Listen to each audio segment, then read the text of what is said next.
We are finally here, guys. We are at the conclusion of Pro Wrestling Noah's N1 Victory Tournament, September 3rd, 2022. I'm your host, Adam Lavelle, as always, from WrestlingDoneRight.com, the Noah Network. This is our YouTube channel. Please like and subscribe. It helps us out. More importantly, it helps Pro Wrestling Noah out. Let's get the word out about this company that put on a tournament that just was this incredible.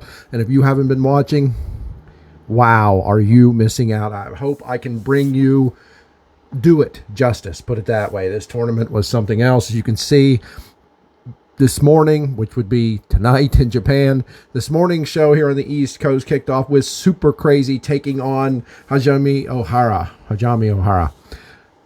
Not a tournament match. There's only one tournament match here, and that's the finale. There will be no more tournament matches except the main event here. We'll be talking about regular matches here, including a title match coming up a little bit later. But this kicked off with the one and only former ECW World Television Champion, Super Crazy, taking on Ohara in a very solidly worked match. Ohara had never beaten Super Crazy before this matchup, so he was motivated to do so here. The Congo guy. I don't have my Congo shirt on. I got one of my favorite shirts. Got this right off the Pro Wrestling Noah store. Paid a fortune for it to have one of those companies buy it for you and ship it to you. It was like a $30 shirt. Ended up costing me like $75. Won't be doing that very often. But this match was great. Super Crazy worked Ohara over on the outside, tried to wear him down, do the best that he could to take the younger and faster guy out. Worked for a while. You see, he got control until Ohara just stormed back, took over, hit his drop kicks, hit his flying knees, and his big double hammer chop. Got a drop kick from Super Crazy as he tried to fight back. Super Crazy even got his moonsault in, something he doesn't do a lot more of. He's adjusted his approach, relies a lot on the power bomb. Never did manage to nail that. It came down to a bunch of roll-ups. It doesn't sound exciting, guys, but this match, it was good. It wasn't exciting, but it was good. It was solid. It was a nice opener. Hajime Ohara gets the final roll-up, basically, as they're battling it out, trying to gain an advantage, and gets the win. He beats Super Crazy for the first time to open up this excellent, excellent show. I really like this. Again, it was nothing that you're going to jump up and down about and say, must-see matchup. But to see Ohara, the Congo guy, get his first win over Paros de Mal de Japons, Super Crazy was cool in a very nice way to kick off the show, in my opinion, anyway. The second match of the show was a really good tag team match. Jack Morris teamed with Daiki Inaba to take on Anthony Green and Stallion Rogers. So we got three of the guy genes. We got the Scottish Jack Morris teaming with Daiki Inaba. No one said I could do a Scottish accent. I'm sure Stu Fulton is shaking his head right now. Taking on, like I said, Anthony Green and Stallion Rogers. I'm going to be honest with you. Jack Morris was probably the most impressive wrestling-wise in regard to results and what have you. Beating Kaito Kiyomiya in the opening round of the N1 tournament. Just looked really, really good. Anthony Green looked really good in the tournament too. Not quite on Jack Morris's level, in my opinion. I'm just talking about how they looked in this tournament. But both guys did themselves justice in the N1 tournament. Daiki Inaba and Stallion Rogers were not in it. I see Daiki Inaba as one of the toughest guys in Noah because I have seen this guy take a beating from, Naomuchi Marufuji, number one, but from everybody he wrestles. Now, that doesn't mean he doesn't give the beating back. He does. But he is the most excellent in Noah at taking a beating and continuing to go, in my opinion. But out of all four of these guys, I am most impressed with Stallion Rogers. This guy came out of nowhere for me. I know I heard his name before, but I never watched one of his matches. I didn't avoid him or anything like that. I just never saw him. And because he reminds me of one of my all-time favorites, a young Barry Windham, I've really grown attached to Stallion Rogers. Now, they aren't clones. They aren't identical in their styles and approach or anything like that. But his spirit and his general presence in the ring and kind of how he works really takes me back. And a little bit, not much, a little bit. He's tall and lanky. But I really like this kid. He didn't get into the N1. Of course, sort of bugs me. I would have liked to have seen him in there. And that's not a shot at Green or Morris. But I predicted on the last show, if you watched it, that Green and Rogers would win this matchup because they've teamed together 4 or 5 times in the past. Of course, Jack Morris, being really new to Noah, has never teamed with Daiki Inaba. Kicked off with Morris versus Stallion Rogers. I love this matchup. It was great. It wasn't long until it was Green and Daiki Inaba. You'll see that with a lot of Noah tag teams. They seem to It's not based on hot tags. You'll see hot tags for sure, but you'll also see a whole lot of when one guy tags in, he points to the other guy and says, hey, tag him in, and they do that kind of thing. So we did get to see Green versus Daiki Inaba, which was very good as well. They went back and forth for some time. The Stallion Rogers has these unique moves. Now, I don't mean they're new and different, but look at this. He nails these double knees from what looks to be about 4 feet off the ground at least, and they just look super powerful to me. Green and Rogers work well together, as I suspect, tossing Daiki Inaba completely out of the ring, each taking a turn flying over the ropes in one way or another to take their opponents out. Here you see the walking, talking, flying from Anthony Green, where he gets on the rope and takes a step or two out to the side rope and dives onto his opponent.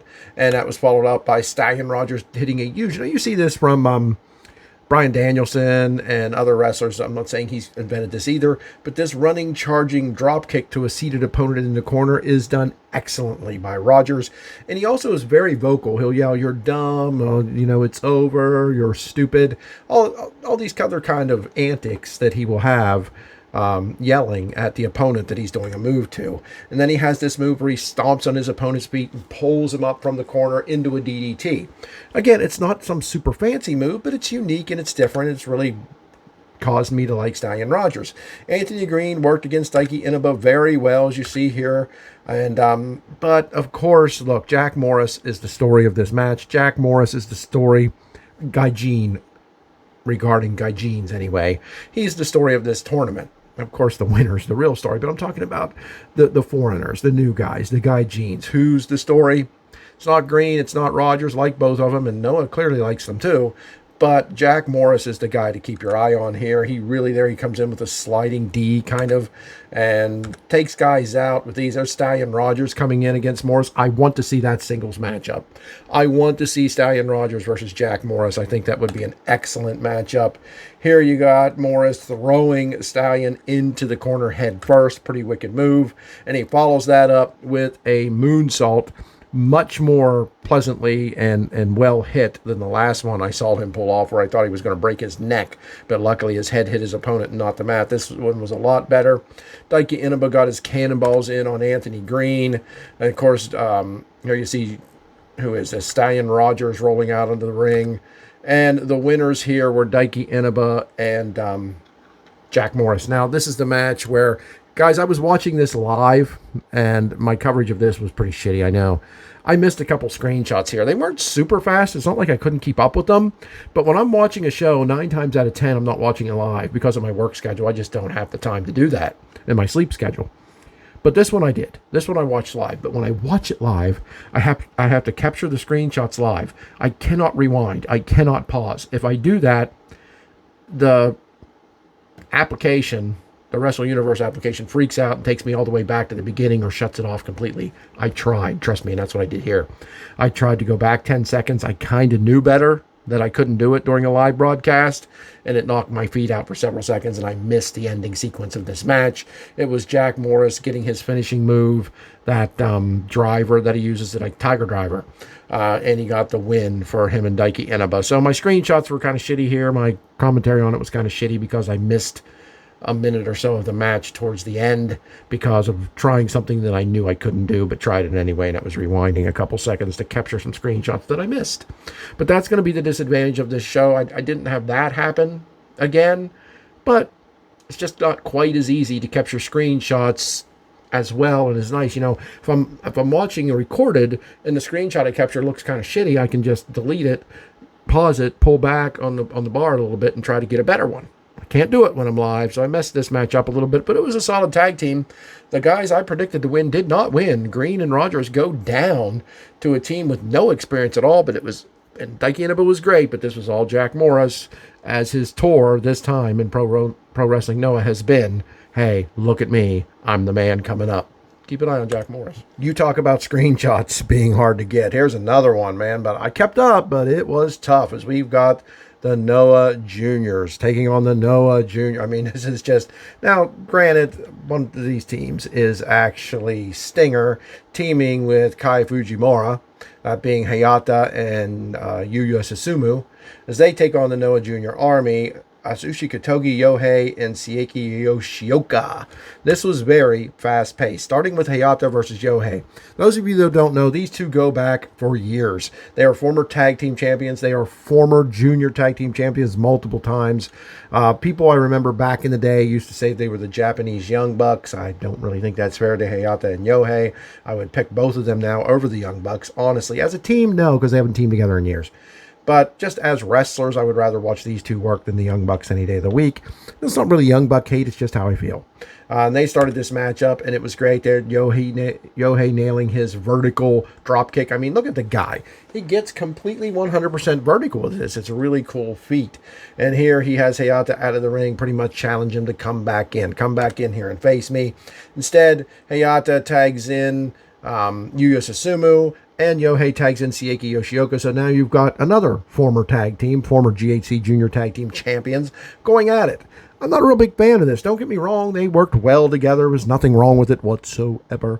But I like these guys as a team. I thought they were badass. I thought they were cool. I thought it was another junior tag team that could stand in the gap of what is normally Stinger and Paris Demal. Now, granted, they were both Stinger members, so I guess not. But they could have both broke away from Stinger. Whatever. I just miss them as a junior tag team, beyond a shadow of a doubt.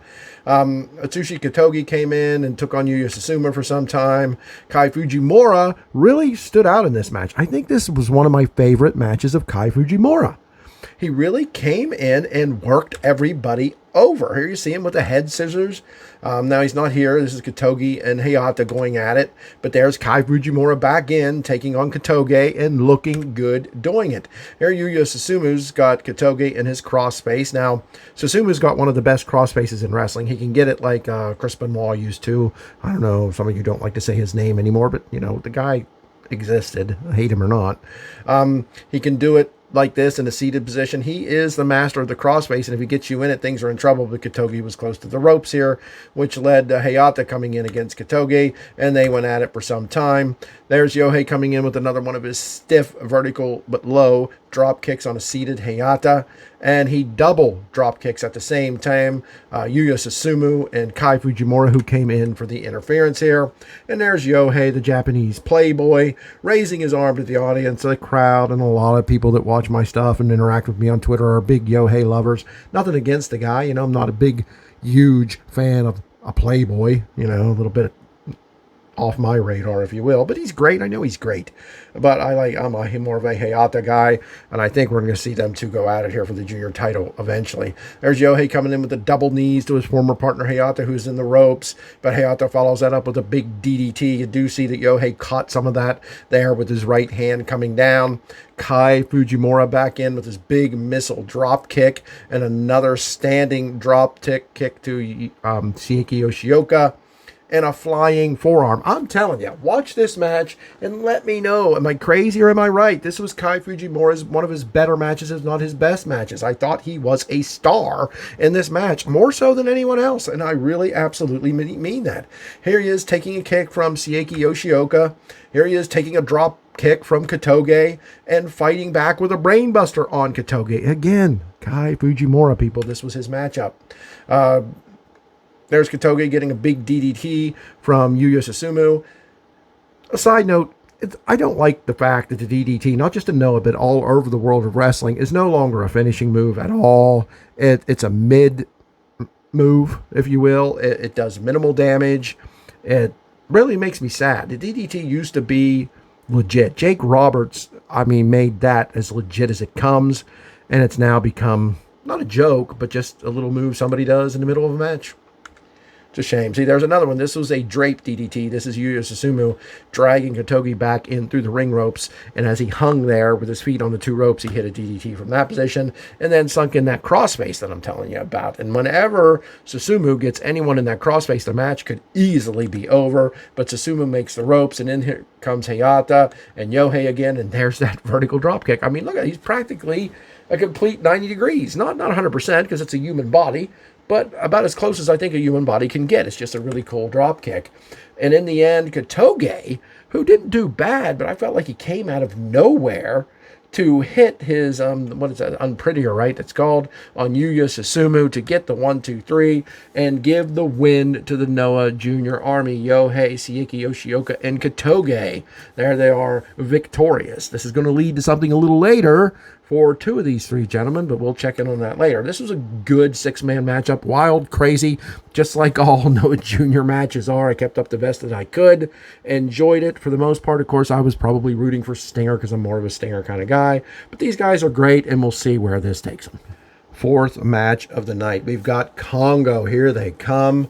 Masakatsu Funaki, Katsuhiko Nakajima, and Shuji Kondo, taking on a hodgepodge team of Masakitamiya, Muhammad Yone, and Alejandro. And hodgepodge isn't an insult, it's just what it is.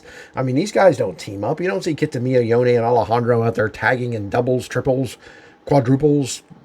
They just don't team up. They're not enemies, but you don't see them in a team except maybe a house show here or there. Some of them might have been tagging together in the past. But look, I think Kongo came in here with the advantage. I mean, when you got Funaki and Nakajima, two of the biggest top single stars in the world, and they're part of the same unit, Kongo, they're going to have an advantage. Look at them. They just look like badasses. Kondo is one of the biggest junior heavyweights I've ever seen in my life, him and Super Crazy. But Kongo's more built, and Super Crazy's just a little chubby. No insult to Super Crazy, just the way it is. Just look at these three. Do you not see them as the winners of this matchup? I mean, these guys are great. Kitamiya is awesome. I wish he'd be pushed heavier. Alejandro is great but small. And Yone is Yone. A very, very strong, always to be taken serious, but probably at the latter end of his career, just to be honest, as a Funky Express member.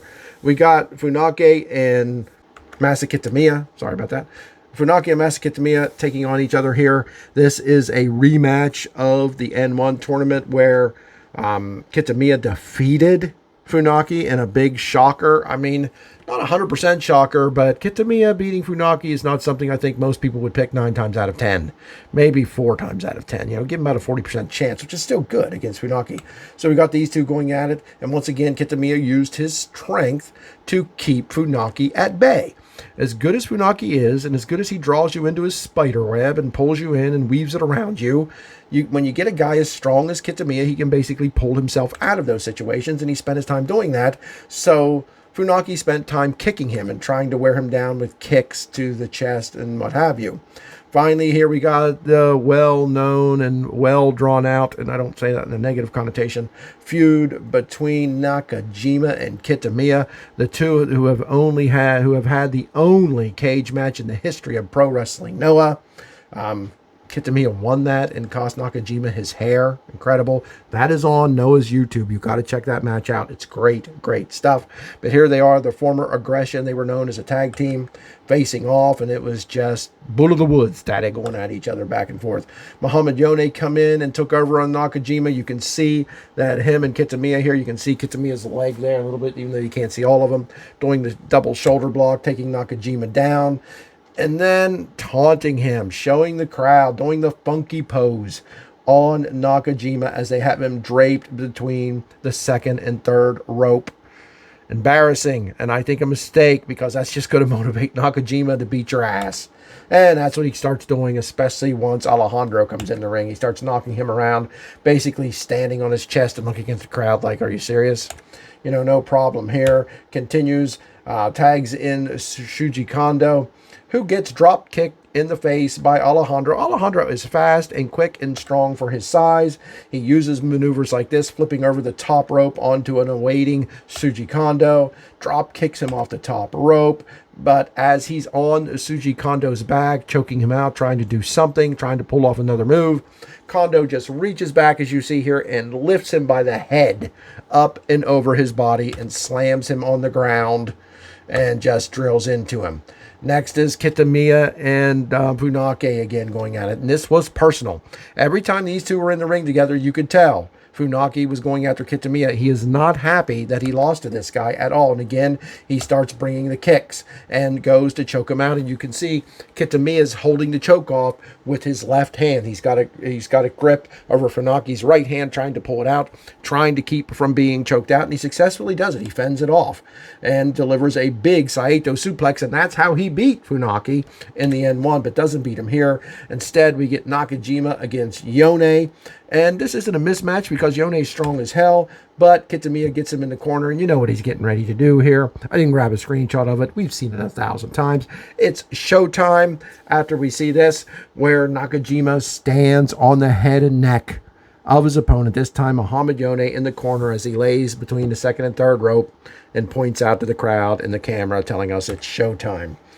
Shortly after this, Alejandro comes in with a big body splash. All three members of the opposite team, Kitamiya, Alejandro, and Muhammad Yone, start to work Nakajima over together until Shuji Kondo comes in and takes care of Muhammad Yone, turning the match back over to Nakajima, who begins kicking and stomping Yone and nailing the ending maneuver.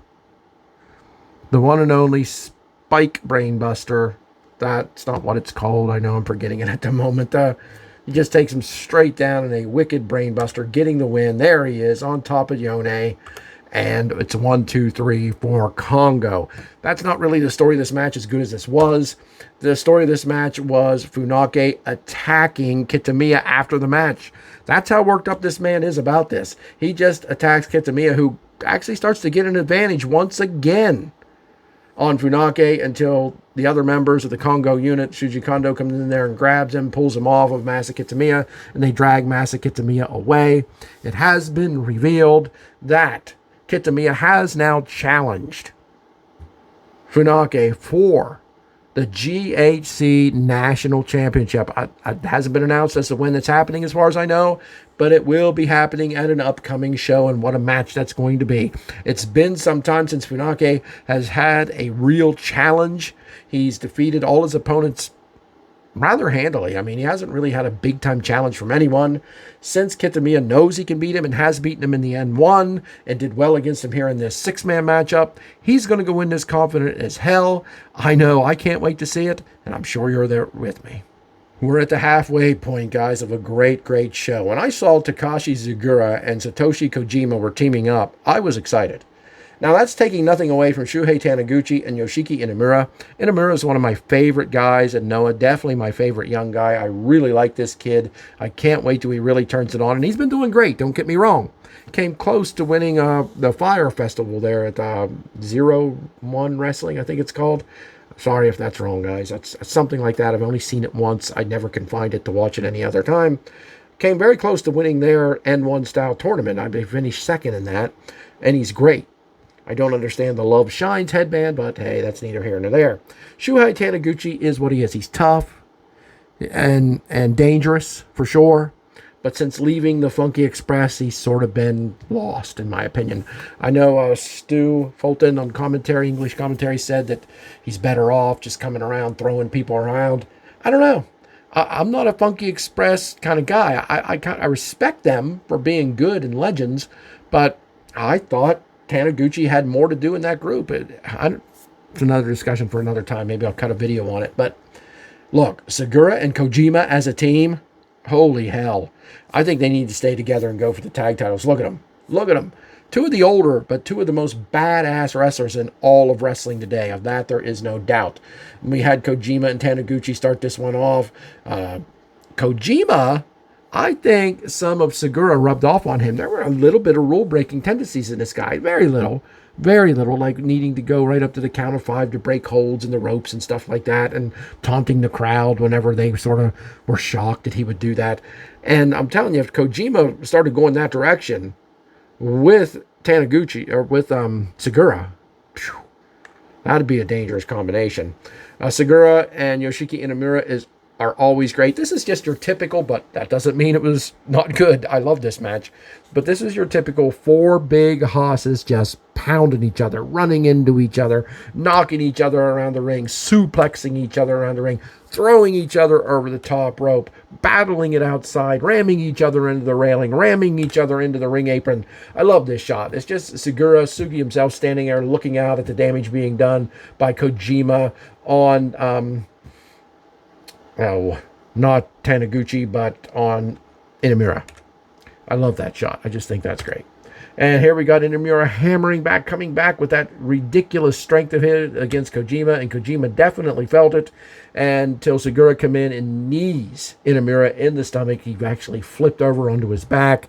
Stu Fulton and Mark Pickering actually pointing out on English commentary, is there any other wrestler on earth that could double over and flip Yoshiki Inamura with a knee to the midsection?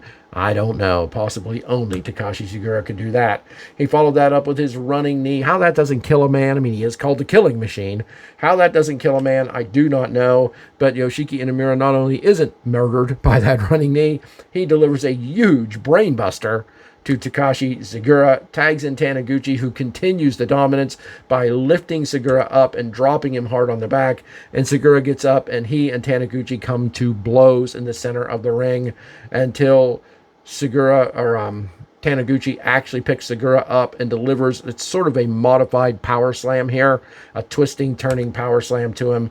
Sugiura gets Tanaguchi in the corner to one-up him and gives him a big avalanche brainbuster from the corner, tags in Kojima, who delivers the machine gun chops. And you can tell by the look on Tanaguchi's face what that's doing to him. It's really setting him back a little bit until he gets Yoshiki Inamura in, who comes in and manhandles Satoshi Kojima, which there's very little human beings on earth you could say that about, and continues to knock him around until Kojima nails his DDT. Again, let's go back to what I said before. DDTs don't end matches anymore, but Kojima still has a great one, and you don't want to be nailed with it. Here we got Kojima and Sugiura both battling on, beating on Yoshiki Inamura until Sugiura comes in. Kojima is holding Yoshiki Inamura, and Sugiura comes in, and Inamura breaks free, and Sugiura accidentally boots Kojima, and Kojima was not happy here at all. I thought that might have been the end, as Taniguchi actually gets a big choke slam on Kojima, followed by a giant splash body press from Inamura on Kojima. But no, Kojima is up and delivers the Koji Cutter on Yoshiki Inamura. But Inamura is barely affected and gets up, body slams Kojima, comes in to do damage, but Kojima nails that Western Lariat taught to him by Stan the Man Hansen, Texas baby, taking out Inamura and winning the match for he and Takashi Sugiura. What a team, what a match. If you like four heavyweights just pounding each other and hurting each other and doing anything they can to win a match, this was one of the best matches of the night. I really, really enjoyed this, and I'd like to see these two go after the heavyweight tag titles. Will they? I don't know. No idea. But I would like it. I think they make a great team, and we'll see what happens. Got to be honest, guys, I expected not to like this match. Dragon Bane versus Alpha Wolf, I suspected would be a typical lucha, overly cooperative, non-selling mess. I know some of you out there love this stuff. I know, and I'm sorry. Well, not really, but sorry, not sorry. I don't really like crazy lucha matches that are up and down and nothing hurts. But I digress, because that wasn't what this was. I expected that, but these two actually put on a great match. These are brothers, from my understanding, Dragon Bane and Alpha Wolf. Alpha Wolf being the older one, Dragon Bane being the younger one. It felt to me like Alpha Wolf was more my style guy. He wants to fight it out in the ring, and Dragon Bane wants to flip and fly all over the place. But they fought. The first couple minutes of this match, they grabbed a hold and worked. I loved it. Here you see the single leg Boston Crab. I mean, from Dragon Bane. Here you see, I don't know what you call this, a surfboard stretch, a modified surfboard stretch from Alpha Wolf. Alpha Wolf's my favorite of these two, like I said. I even like his look better. Look, that's a pretty cool looking mask. I like how his beard sticks out of the bottom of it. Really cool looking. I was pleasantly shocked and surprised at this matchup. Here we got a modified Indian Deathlock by Dragon Bane on Alpha Wolf, trying to get him to submit. Here we got some, and I can't just call this lucha exclusive stuff. The guys in Noah do this all night long. We got the Tope Suicida going on here, and Dragon Bane follows that up by a plancha over the top rope onto Alpha Wolf. And Alpha Wolf, he didn't fly as much, but he wasn't afraid to fly there. You see his twisting, diving plancha over the top rope onto his brother on the outside, and they fight around the outside for some time, smacking each other around, throwing each other into the barrier. And here you see Alpha Wolf just using the apron. I like this. He pulled his brother back to the ring, Dragon Bane, and pulled him under the chin and really wrenched the side of his body into the ring apron as the referee's counting, so he couldn't do it for real long. But I thought this was unique. Don't know if I've ever seen this before. I liked how it worked. I liked how it looked. Here he lifts his brother. You don't see this part, but he lifts his brother over his head, Dragon Bane, and drops him, sort of like a hot shot modified, on the ropes. Only this time he does it on the ringside barrier. Does a lot of damage, but Dragon Bane fights back. It's a big kick to his brother. Here comes off the top rope onto his brother. But his brother is strong. I mean, this Alpha Wolf is a strong son of a bitch, and Dragon Bane is quick and fast. And that's what this match was about. It was speed versus strength. And it worked really well. You can see here some of these moves. There's Dragon Bane coming off the top rope with Alpha Wolf in the crowd over the barrier. You can see that, right? He's across the barrier and he's jumping into the crowd on him, and that took both guys out for a minute or two. I think the ref probably could have counted to 20, but he spent some time checking on them, I think legitimately trying to make sure they were okay. They continued, they got back in the ring. I thought this was Alpha Wolf's match to win. He's a much bigger guy. He's the more experienced guy, but you see they wore each other down big time in the matchup. This move should have ended it. Yeah, I'm bitching a little bit. I said that I liked this more than I thought I would. I didn't hate it, and I thought I was going to hate it. So, hey, my apologies. I was wrong. But this move, that looks like a pile driver, and generally I guess it is, but this, he caught his brother, and I'm trying to think how to explain it. It's like a pile driver powerbomb combo. I think it was a little bit of a botch, but it looked wicked. It looked bad, and it did not end the match. Alpha Wolf did not win this with this match on Dragon Bane. I was shocked. I was shocked that this kept going. And it kept going for a while. Alpha Wolf with a big drop kick. And there's Dragon Bane with a big lifted knee. And Dragon Bane with, I don't even know what that move was. I forget. Sorry, backbreaker maybe. Dragon Bane off the top rope onto his brother and locks in the figure four. And they were in this for a minute or two, each slap fighting with each other, trying to break this hold, trying to get out of it. Alpha Wolf actually twists over, lets go of the hold, and tries to pin his brother that way. It doesn't work. Again, here's a move I thought might have ended it. Alpha Wolf comes running in with this big lifted knee to the jaw of Dragon Bane, but no, he kicks out of that. Here, Alpha Wolf nails a big full Nelson German suplex. No, that doesn't end it. He goes to the top and does a moonsault. No, that doesn't end it. This is when it starts getting lucha libre like, right? All these wicked, crazy, hard moves being kicked out of time and again. This was a little sloppy. Both guys on the top rope, they're climbing up there, slap chopping each other, trying to gain an advantage. And as I think Dragon Bane sort of got a move on his brother here. I didn't capture the screenshot because it was ugly, but he actually had to grab his brother's chest and shoulders to keep him falling out of the ring backward. So it was kind of sloppy. Knocks him down into the mat and delivers a poison rod on one of my least favorite moves in wrestling, because I think they always look sloppy. They always look dangerous, and I know for a fact that they are dangerous. To take a move like this and you can't really see the guy taking the move, can't really see where he's going.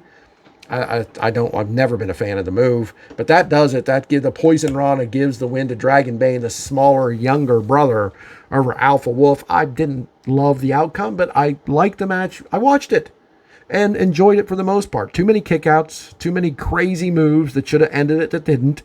But overall, for a lucha libre match that I was very concerned about, it was better than it had any right to be. But there's your winner. I think it should have been the other guy, but maybe it's an age thing. They want to push the younger guy. Dragon Bane. Not too bad. Here's another match I was a little worried about. Nowhere near as worried as I was about the lucha match, but the involvement of Kendo Kashin always concerns me and makes me almost not interested. He's such a goof. He's such a weirdo. He doesn't fit in. I mean, come on. You got Fujita. You got Hijo del Dr. Wagner Jr. You got the returning Timothy Thatcher and Kendo Kashin. I just didn't care. But this match was much better than I thought. They faced Naomichi Marufuji, Koji Yazaki, Masato Tanaka, and Mochizuki. Yeah, it's a very interesting matchup. I think, 4-on-4 is a little bit much for me. 5-on-5 is even worse. 6-on-6 is horrible. Anything above that is almost worthless. But again, Kendo Kashin almost took me out of this match, but I'm glad I stuck with it. Even I posted it, I tweeted this out and said, one of these things are not like the other thing. Which one is different, do you know? Yeah, it's Kendo Kashin. It looks like some poor kid got lost on his way to the concession stand and got in there with 3 men. Here's the opposing team they faced, of course, and it was Kashin facing off with Marufuji first, but before they could even touch each other, Kashin tags in Timothy Thatcher. Thankfully, one of the goofiest things he did all night. Honestly, Kashin was kept at bay. He was barely involved in this match. Thank you. I appreciate that more than you can possibly know. Thatcher versus Marufuji is a singles match we've got to see. I mean, their interaction in this match was terrific. I absolutely loved it. Next in was Goji Yazaki versus Wagner Jr. Those two faced off in the end, won in a very good match. Of course, Goji Yazaki won it, but Wagner Jr. held his ground just like he did here. Very much so, delivering there a Hurricanrana and tagging in the one and only Fujita, who seems to be completely uncontrollable by anybody. Here he is choking out Goji Yazaki in the corner. And then they do sort of a imitation, cheap-looking, generic-looking Showtime from Nakajima. They sort of imitated here. It's sloppy looking, but we got Fujita and Kendo Kashin standing on the neck and face of Goji Yazaki. As you can see down there in the corner, Wagner Jr. holding on to it, and Thatcher guarding, keeping his partners at bay so they don't come in and break this up. The referee's 5 count breaks it up, though. And we've got Fujita, and we've got Goji Yazaki, with Goji Yazaki delivering chops here. That's why Fujita's making the face that he is. Goji Yazaki has the best chops in wrestling. There's no question. There's nobody better at chopping. Nobody. I would argue that Goji Yazaki's better chopping than Ric Flair in his prime. I would argue that he's better than Wahoo McDaniel in his prime, and I'm talking about guys I loved, right? And here we got Mochizuki in there with Fujita, kind of a mismatch in my opinion. Mochizuki got worked over bad here by Fujita and even by Kendo Kashin. Again, Kendo Kashin, what he did, his little bit of antics was to come in when a guy was beaten down. Sort of like when you'd see a manager in a tag team match, right? Jim Cornette or something. And when the Midnight Express would have been a big advantage, the tag Cornette in and he'd come in and slap somebody or put a hold like this on and get out of there as soon as it seemed like they were reviving. That's what Kashin did here. There you see El Hijo del Dr. Wagner Jr. with that single leg Boston Crab. Again, they worked Mochizuki over quite a bit with this. There's Thatcher's turn to come in here and put that hold on Mochizuki, hurting him even more significantly. This spot was absolutely choreographed and booked by Kendo Kashin. I know it. And this, I didn't hate it, but I didn't like it. This is where Kendo Kashin has Mochizuki in sort of like a standing Indian deathlock. He has his legs trapped in like a reverse upside down figure 4, right? I've always called that Indian deathlock. I don't know. He's got him trapped like that and pretty much taunts Goji Yazaki into coming in, who falls for it, comes in and starts chopping and punching and kicking away at Kashin. But every time Kashin falls backwards, it increases the pressure on Mochizuki's legs, and it's like Goji Yazaki doesn't care or is too stupid to notice that or something. I really don't know what that was about, but I guarantee it, in the pre-production meeting, this was Kashin's idea. He's got to do something like this in every match. Not the end of the world, but it makes Yazaki looks stupid or uncaring about his partner. So here it is again. Goji Yazaki's going to hit like a neck breaker on Kashin while he's still holding that leg lock on his partner, inflicting even more damage. And that causes his partners to have to be able to come in and drop kick Mochizuki in the face while he's being held in the Boston Crab or in the camel clutch. So, Goji Yazaki actually hurt his partner quite a bit there in this situation. Again, Wagner Jr. stays in, continues to deliver punishment on Mochizuki. Mochizuki only had, I think it was 2 wins in the N1 tournament. He got them at the very end. He never won a match until the last 2 matches. So, hey, winning 2 matches is better than losing everything. But he had a poor N1. Didn't look great until towards the end. And so this is just further punishment of Mochizuki for one reason or another. He does finally get a Hurricanrana and manages to tag in Tanaka. And it's him versus Fujita, which is a classic matchup. He's one of the few guys who has beaten Fujita. He's gone to a time limit draw with him. He's lost to him, and he's defeated him. So, hey, you got to give it to Tanaka, one of the toughest suckers in all of wrestling, coming in there. Once again, brain-busting Fujita, avalanche, brain-busting Fujita. Fujita then brain-busting him. So this went back and forth. He nails the sliding D again.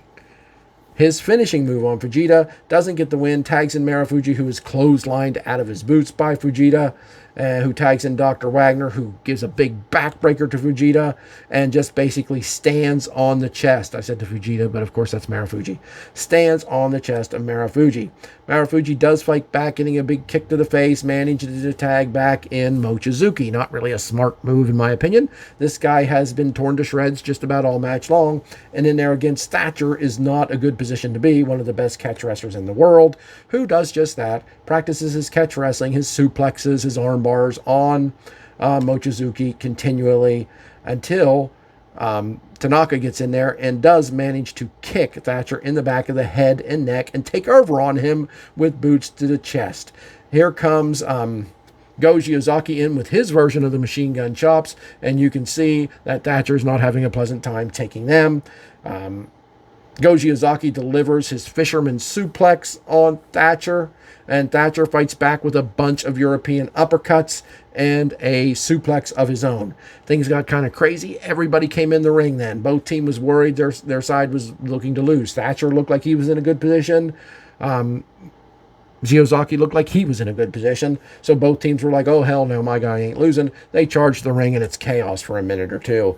Goji Yazaki and Timothy Thatcher continue to go at it, and they get in a position where, you know the position, where Goji Yazaki's on the top rope, and his opponent looks like he's going to suplex or do something to him, but instead, Shiozaki power lifts, just deadlifts his opponent up from the mat into a suplex position, twists him almost the whole way around, and falls straight down onto his opponent, driving his head into the mat, and then delivers the Go Flasher. The suplex maneuver, where when he brings his opponent down, he clotheslines him the rest of the way as he falls. This looks like this is going to be the end. This looks like Goji Yazaki gets another big win over Timothy Thatcher, but they continue to go to blows. This is where I knocked my microphone out the other day, so I got to be more careful. This is Goji Yazaki just delivering big forearms to the head and shoulders and neck of his opponent. That seems to be a thing he does now, getting them ready for the lariat. But as he's delivering them, Thatcher catches one of those arms and gets him in the Fujimura arm bar.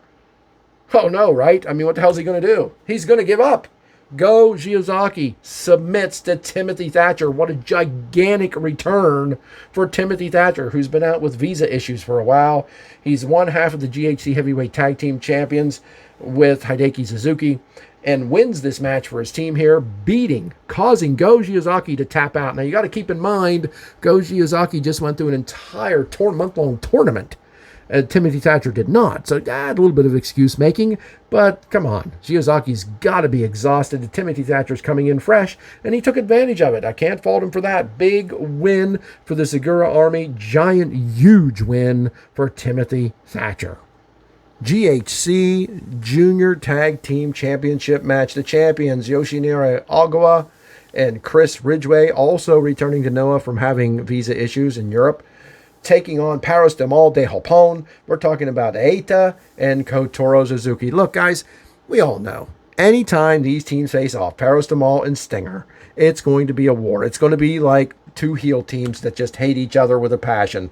There are your belts. And there is the beginning. Eita, you can't really see it here because of the banner. Sometimes that thing really gets on my nerves. I understand why Noah's using it to give you information, if you can read Japanese, about the wrestler and their finishing move and their special moves and things like that. That's nice, but you can't see. You look at his hand, he's choking him out with a towel to beginning this match. That's how the match starts. Of course it does, because it's Stinger and Paros de Mal. Every one of their matches may as well be hardcore matches. And here you see Ogawa and Chris Ridgway fighting back with a towel. This time they're choking Eita with a towel. That's what this match is. And I'm not knocking it. It was good. I enjoyed it. But there was some wrestling mixed with a whole lot of brawling, eye rakes, and double teams. Hair pulling with an arm bar with the referee having to count them out. There's Ogawa fighting back with hair pulling of his own on Eita. There they are, kicking them in the corner. The turnbuckles were removed in the one corner, and they were throwing each other into the bare turnbuckles. There you got an eye rake on Chris Ridgway, who's going for a move. Ridgway locks in a leg lock and bends over in a bridging position. Didn't really seem to hurt Eita very bad. He withheld any kind of problem with that for the most part. There goes Ogawa slamming Eita's legs around the ring post. Again, guys, if you love this kind of stuff, you love it. I'm okay with it. It is what it is. I'm ready for both of these teams to move on and face other opponents, honestly. I would like to see both these teams wrestle a little bit more, especially the one and only Ogawa. I know he's older now, and maybe that's the excuse for it, but Ridgeway is the pure champion of Wrestle Circus or something like that. Company like that. He's the pure champion. He's part of the not the franchise, but foundation, part of the foundation, which John Gresham even told me I was. You are the foundation, he said to me. I'll just always remember. That's pretty cool. So he's a pure wrestler at heart. So watching him just wrestle with like a rule breaker, and both teams being rule breakers, sort of, it gets old to me. But I'm not saying this match was bad. There they are fighting on the outside. What they did is they worked over the left knee of Eita all match long. Ridgeway and Ogawa took every opportunity and every chance to work over the left knee of Eita. That was their strategy. You can see Ogawa stomping away on it here. Now here, he's in a leg lock. He's in a sort of like a prison lock, a seated figure 4 leg lock, and he was trying to slap his way out of it, and Ogawa just locked Eita in a headlock while holding that seated figure 4 position until Eita did get to the ropes. But there you see even Ogawa taking some extra shots on Eita's left knee, and there's Ridgeway. We're going to work over Eita's left knee over and over and over every chance we get. Look, there is Ridgeway actually pulling down. He pulled down his knee pad and took his knuckle and dug it into the bare knee in the joint of Eita, trying to get him to submit, and the very least trying to hurt him some more. These matches are wicked. Look at Ogawa there. Just has Eita almost in like a Boston Crab position, where Ogawa falls on his back, puts his foot in that knee joint, and pulls backward. Pretty wicked move. These guys are good at hurting people, no doubt about it. And there he has sort of like the, what's that called? The Billy Goat something? The Billy Goat's Curse or something that Colt Cabana does. It's sort of a modified version of that, where Ogawa has him in a reverse Boston Crab position, pulling down that left knee. Again, focus, focus, focus. And that's one thing I appreciate about Stinger and wrestlers like this, when they are singling out a body part and they continually do it. And I got to give Eita credit too. Boy, he sold the hell out of it. He sold this knee all match long like he was crippled, and I really love and appreciate him for that. You see him barely making it to the corner because he can't support himself on both legs. And here we go on the outside now. We're going to get a bunch of work from Kotaro Suzuki, slamming both members of Stinger, Ridgeway, and Ogawa outside. He actually ripped up the padding you can see there and slammed Ridgeway onto the hard floor. Ridgeway sold the hell out of that, actually sounding like he was going to puke. Look, little things like that, it's a little behind the curtain talk when they talk about people selling it, but I love it. He was sounded like he was going to puke, like the wind was knocked out of him. He could barely. It was awesome. I love when guys make an effort after moves like this. That's why, guys, when like a lucha match or even a non-lucha match, some guy takes some insane move that looks like it should hospitalize them, and they not only come back from it, they win. That's why it bugs me, because you got guys like this that know how to sell and sell the hell out of a simple slam on the concrete floor. And no, they didn't lose, but they still sold the hell out of it. And then you got a bunch of guys just doing, pile driver power bomb combinations and getting right back up. That will always bug me, guys. It will always bug me. Sorry. And here we got the big battle. I still argue that people want to cheer Kotaro Suzuki. Look, it's just how I feel. I think they do. I'm not saying they did in this matchup, but it's just the vibe I get. He is a Noah guy, He reminds people of Misawa in some way.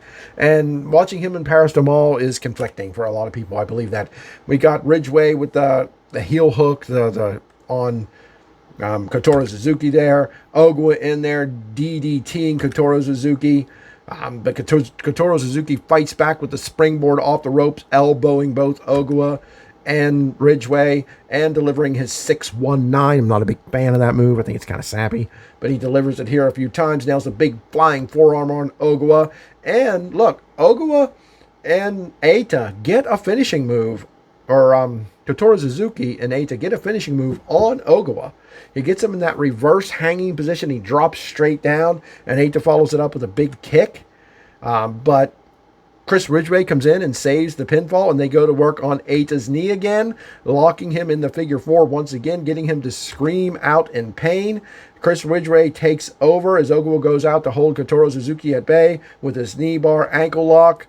He does it down low, he does it up high, and he finally does a German suplex and rolls him up for the win. Gets the win here with a big roll-up bomb on Kotaro Suzuki. So they spent all that time hurting Hayata's left knee, and he doesn't even submit or get pinned. It's Kotaro Suzuki who loses their challenge for the junior titles, and they are held on to by Ogawa and Ridgeway. Of course, Ogawa's got to take every moment to taunt Hayata with the belt, holding it up in his face, saying, "Oh, you didn't get the belt, did you? I'm still the champion. I'm still the champion."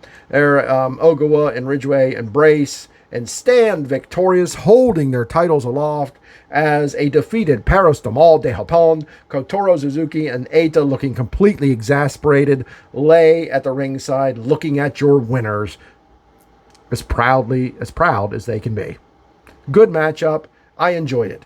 Right after that, out came two guys to make a challenge for the titles. Katoge and Seiki Yoshioka. They won a shot at the titles. I'm kind of surprised at this team. I don't know why. I just didn't know that they would be the two. I thought Yohei might have been involved here somehow or something. But nope, it's Katoge and Seiki Yoshioka. Seiki Yoshioka, a former member of Stinger, so now they're challenging their former partners, and I didn't get a shot of it, but Ridgeway and Ogawa just basically beat them down, just quickly. It's not like a big beat down. They just smack them around, knock them down, and walk away. That was their answer. I'm sure it'll be a match. I'm sure it's coming up soon, probably at the upcoming N Innovation show that we'll have more about coming up very shortly. Keep an eye on my Twitter, on my Facebook.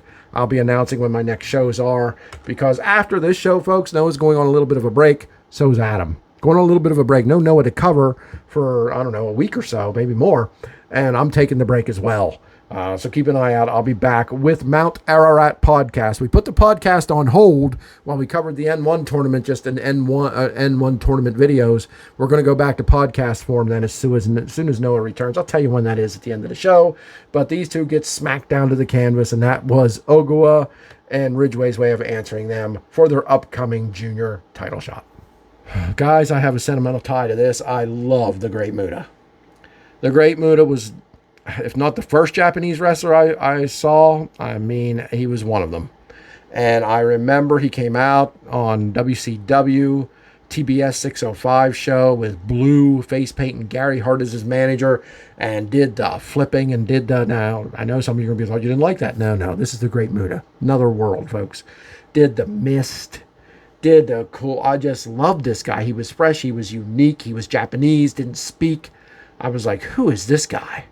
And I just fell in love with him as a worker, as a wrestler immediately. So watching the retirement tour of Keiji Muto and the Great Muta, two different personalities of the same man, hits me right here.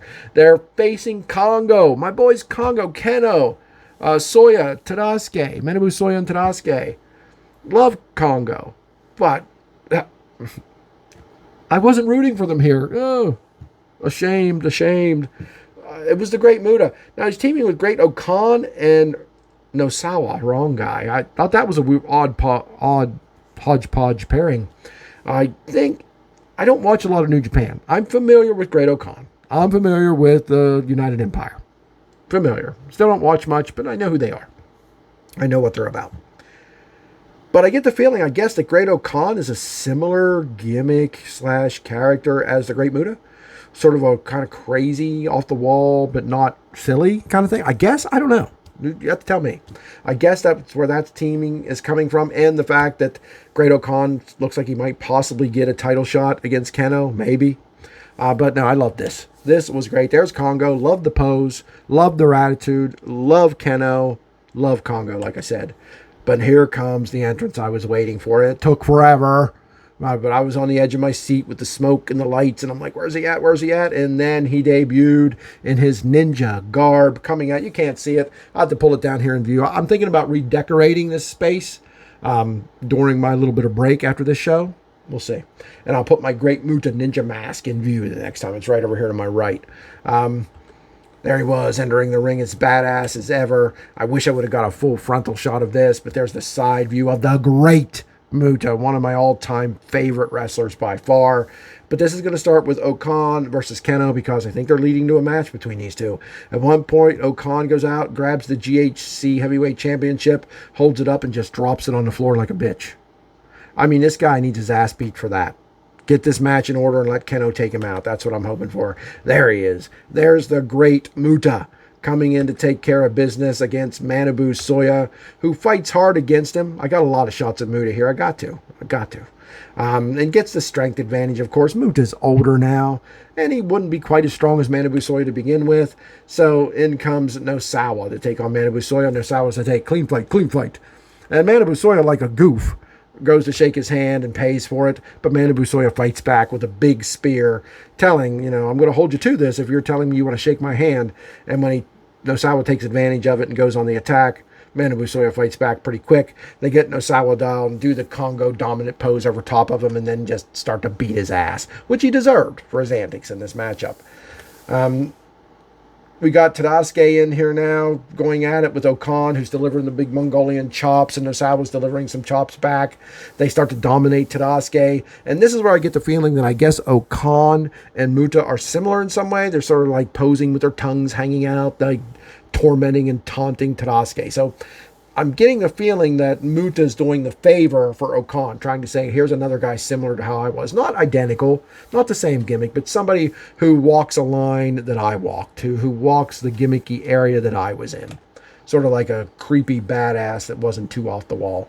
And here you got like the claw, which Ocon uses, the iron claw, on the chest of Tadasuke. Look at the selling Tadasuke is doing here. Ocon is trying to rip his heart completely out of his chest, if you can believe it. There's Ocon with a sort of a modified Dar's choke here, using his shoulder and bicep, trying to choke Tadasuke out.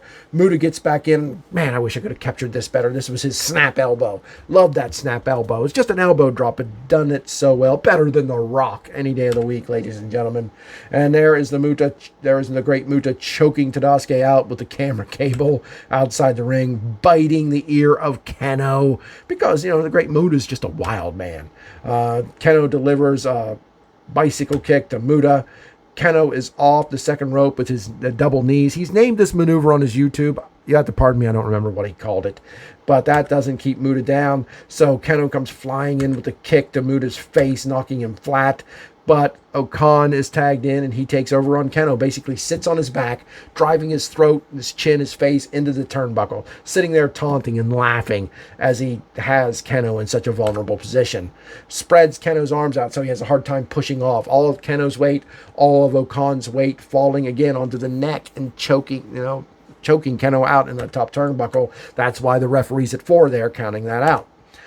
Then Khan does a lazy ass roll-up cover of Keno, sort of a taunt. No way you can believe he's going to get the pin here. He's doing this just to be an ass. Doesn't get the pin. Wants Keno to kiss his feet. Telling Keno to kiss the great Ocon's feet. Keno's, of course, resisting this, pushing up, saying there's no way in hell I'm kissing your feet. And he's up and tags in Manabu Soya. He and Ocon go at it with chop battles back and forth, trying to see who's the stronger, who's the better of the two, until Manabu Soya headbutts Ocon, takes him down with a big brainbuster suplex, and Tadasuke tags in DDTs the great Ocon. He does this sort of fake out move where he's going to punch Ocon, and Ocon ducks, and Tadasuke hits him with a quick DDT. Tadasuke then with the big, what's it called? Not the senton on him, and Ocon has his ear. I believe he has his ear there trying to fight back, but both guys are down. The referee took a bump here as these two were trying to break up. The referee is down. I thought, what in the world's going to happen here? Some kind of goofiness, some kind of hijinks, but no, not really.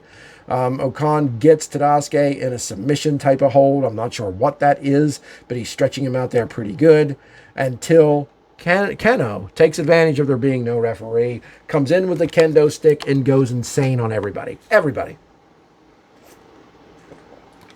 Keno's just beating the shit out of everybody with a kendo stick. It cracked me up. And Manabu Soya gets the kendo stick, decides he's going to take his turn. Here comes the great Muta with the red poison mist. Love it. I know that you could group the poison mist in with silliness in wrestling. Of course you could. But look, I grew up seeing only a handful of guys ever do this shit. And they were all Japanese. So it seemed to me as a kid that the Japanese had some kind of special ability. And I believed it was probably a capsule or something. As a kid, I'm talking, right? We're kayfabing this, bitches.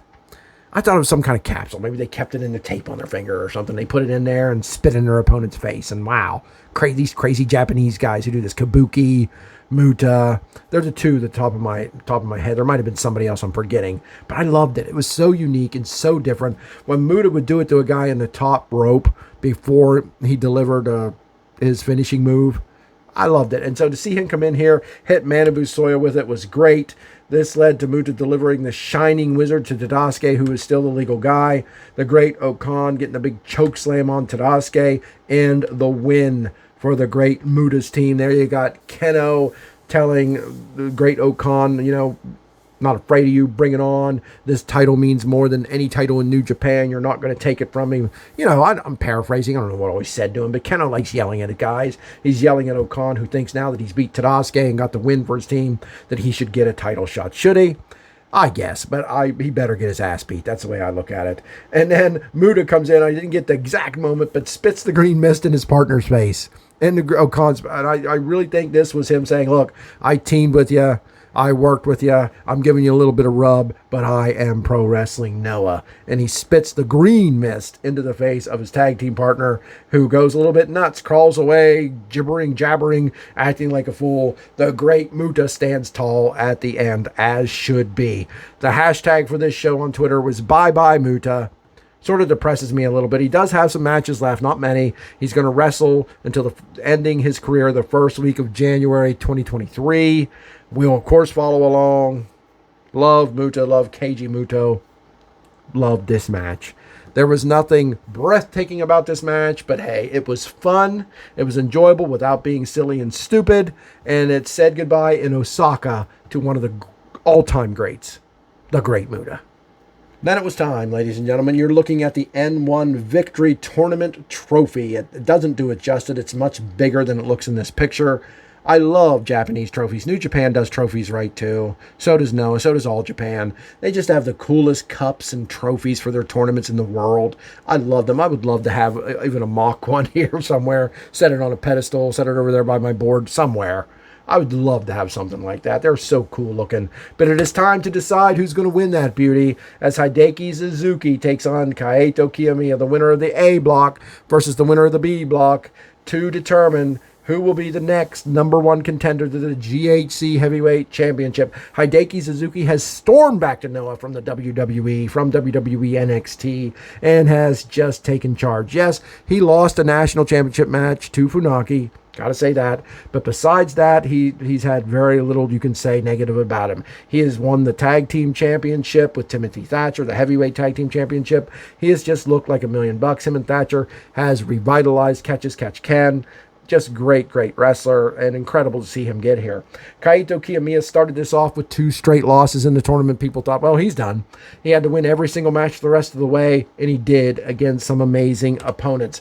I could tell right then. I called this a little bit early. I said, this is Kaito Kiyomiya's tournament. At first, I wasn't sure. But whenever he stormed back and started winning, and especially his last 2 matches, I was like, look, this company is telling the story that this kid is...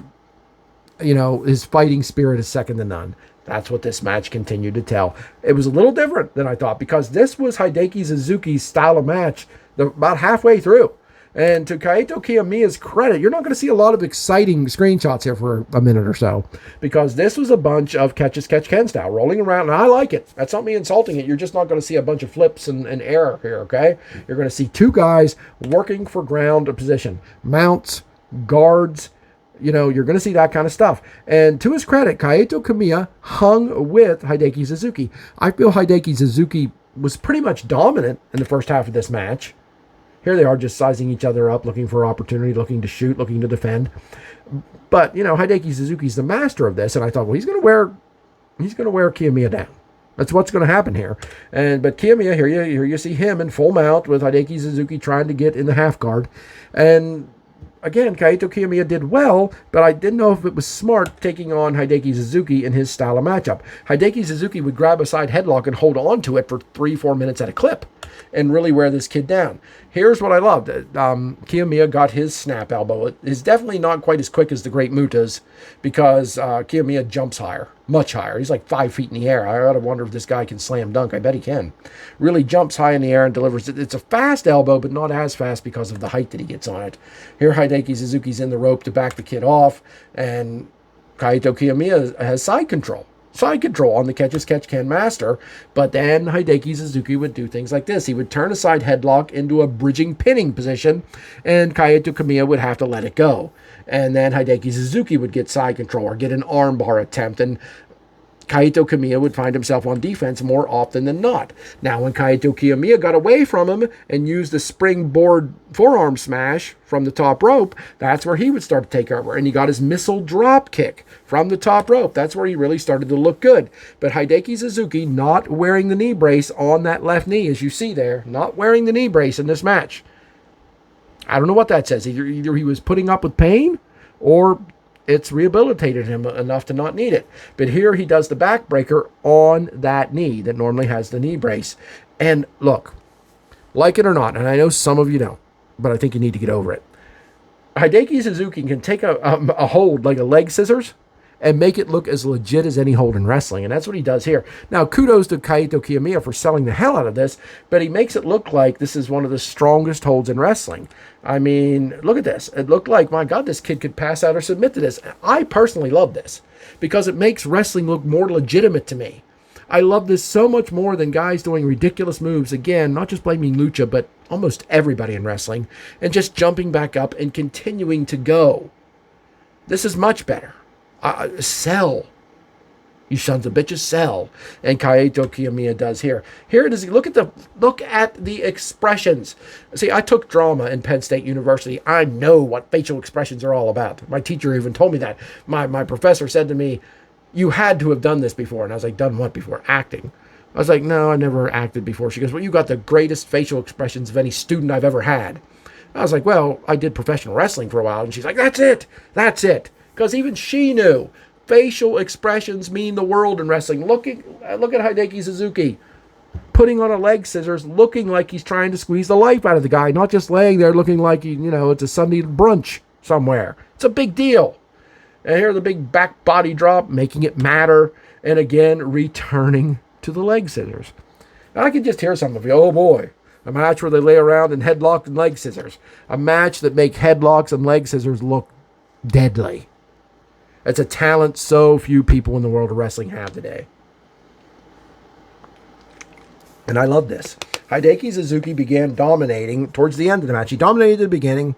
It's pretty much a stalemate in the middle with both guys doing well and Kiyomiya getting a lot of his moves in, his elbows, his leaping forearms, his missile drop kicks. And then the last part of the match was Hideki Suzuki taking control again with leg scissors and such. There is Kiyomiya getting another drop kick, 2 drop kicks in a row. They fight to the outside, and Kiyomiya gets a big suplex on the hard floor to Hideki Suzuki. Both guys are out. At this point in the match, we're about 20 minutes in of a 30-minute match, and they are exhausted. They've given each other everything they could give. I said earlier this match was a little different than what I thought it would be. I thought this would be completely dominated by Hideki Suzuki. Not because Kaito Kiyomiya isn't good, but I thought Hideki Suzuki would get his way in his catch-as-catch-can style and really lay it into Kiyomiya, with the crowd gaining a lot of sympathy for Kiyomiya until he came back at the end. Now, I was close. But this match was 50-50 for about 50% of it. Hideki Suzuki did dominate the last part of it. Now, this is Kaito Kiyomiya backing the whole way up the apron, running the whole way down, and a big drop kick to Hideki Suzuki on that same concrete floor, rolls him back into the ring, and hits a German suplex. But Hideki Suzuki recovers and nails Kaito Kiyomiya with one of his throwing suplexes. Kiyomiya nails Hideki Suzuki with another German suplex, and now they go at it, brawling back and forth. Now, going back to what I was saying, I thought this would build a lot of sympathy for Kaito Kiyomiya. It really didn't. I'm not saying the crowd wasn't with him. That's not what I'm saying. What I'm saying is Kaito Kiyomiya was a little stronger here than I suspected. I thought the story of this match would be the veteran the guy just returning from overseas would beat and pound around the young kid trying to make his way back to the top until the very end. It sort of became that way towards the end, the last 20% of the match or so, but the rest of the match was pretty close to being 50-50. Hideki Suzuki started strong, but then it pretty much went 50-50 back and forth. Hideki Suzuki got a little bit more dominance. Then it went back to being 50-50 like here, where they battle back and forth. There they are, both down, exhausting, telling you that story. This has been about a 50-50 match until there was about 10 minutes left to go. At that point, Hideki Suzuki nails a big backdrop where he leaps off the apron and nails Kaito Kiyomiya's back in the center of that metal railing that runs down the side of the ring. This is where, in about the last 10 minutes of the match, Hideki Suzuki took over. Really started to dominate this kid. Got Kaito Kiyomiya on the top rope with his underhook butterfly suplex and nailed. This is his finisher, guys. He nailed a super version of it off the top rope, and Kaito Kiyomiya kicked out.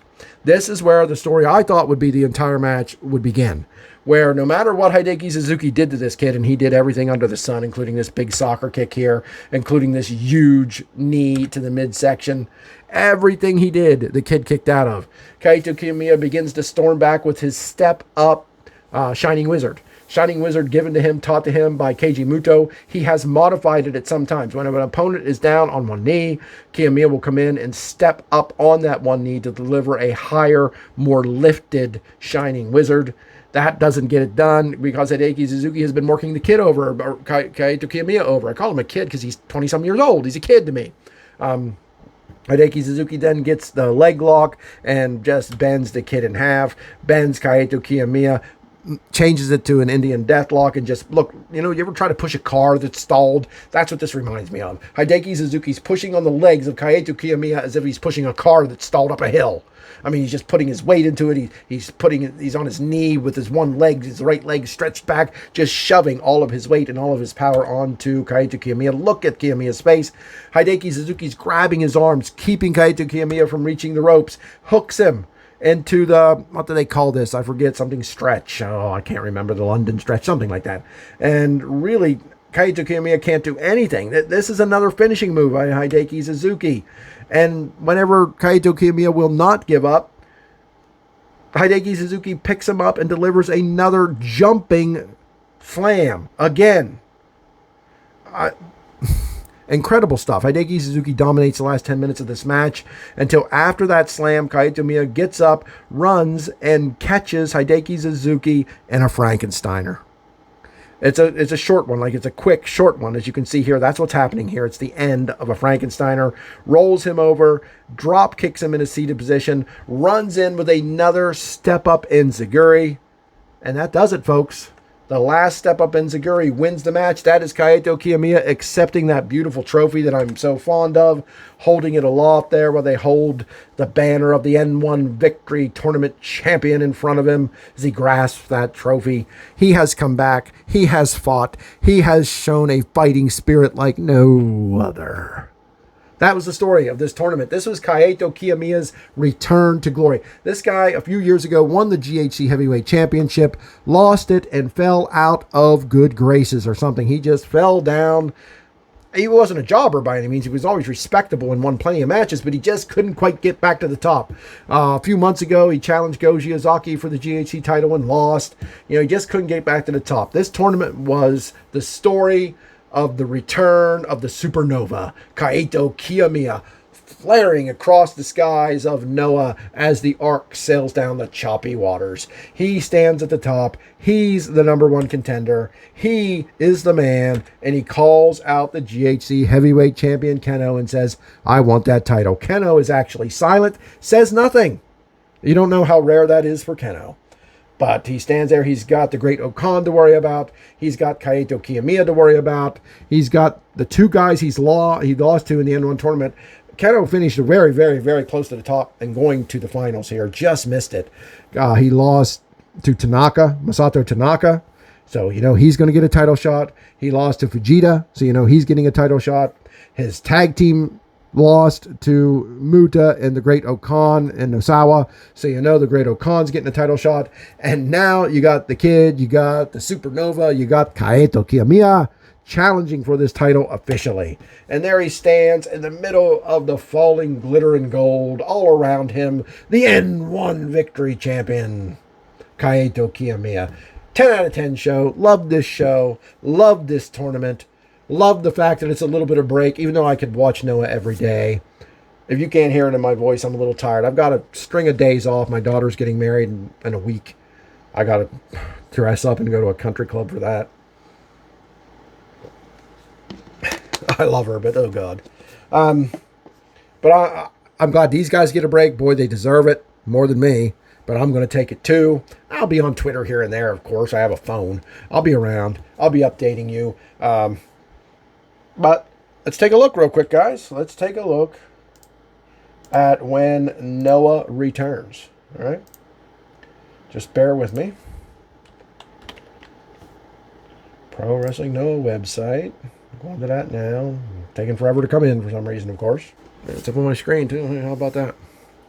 Let's see. Schedule. September 15th. Noah returns with Star Navigation. September 15th. What are the details of that? This is September 3rd. We've got a 12-day break, guys. And we don't even have the matches yet. So I can't even do a short preview. I wasn't really planning to, so I'm okay with that.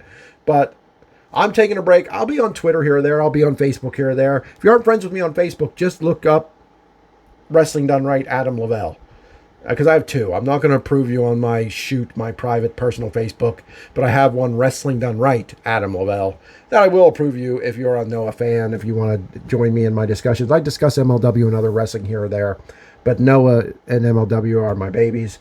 Like I said, I do need the break. MLW is coming back soon. I don't know exactly when. It's supposed to be sometime this month. Probably end up coming back around the 15th, same time now it does. But I'm going to take this break from talking and talking and talking for the most part. Into Lord of the Rings, not that shitty Amazon show. I'm rewatching the movies, rewatching The Hobbit with my wife, enjoying that. Sylvester Stallone has a new movie out on Amazon Prime. Always forget the name of it. I want to watch that. So I got some stuff to do besides wrestling for once in a while, believe it or not. But that was a great show. Noah is the best. I can cross this show off my board. Just there to help me out, knowing what I'm going towards and what my goals are in regard to all my shows. But when we return, we will be previewing. The next show will be Mount Ararat Podcast, previewing Star Navigation 2022, going over the Noah news from Haisami's Noah's Archive. You can always find her page and my stuff and Noah's stuff linked at WrestlingDoneRight.com, the Noah Network. Thank you for joining me, guys. I appreciate it. Please subscribe, like, and share, and I'll see you again shortly.